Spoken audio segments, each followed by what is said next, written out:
time is short. What is your life? It's even a vapor that appeareth for a little time and then vanisheth away.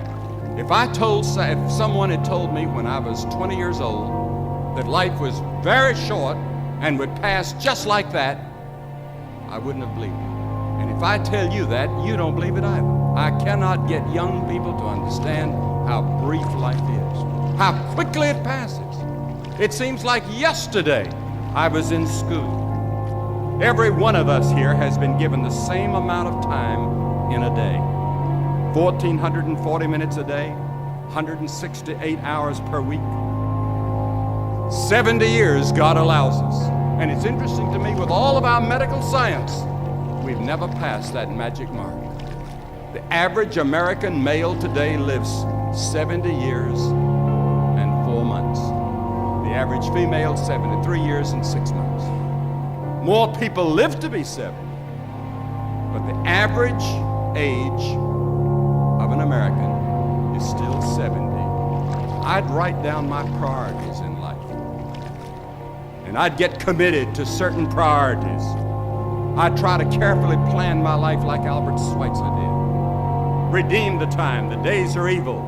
The time is urgent.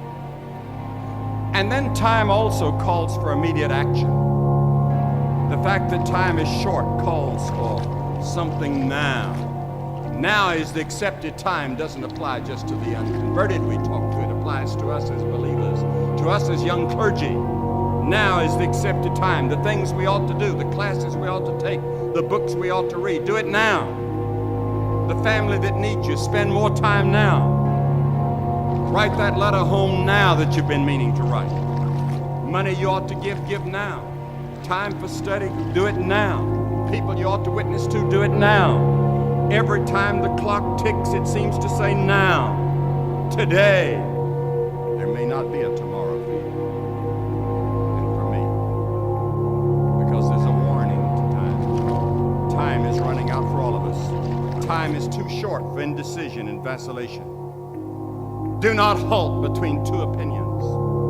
Fools say that time is long. Every morning we have 86,400 seconds to spend and to invest.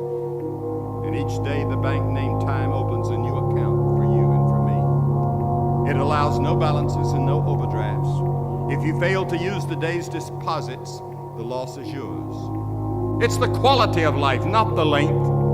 Jesus only had 33 years, and it ended on the cross.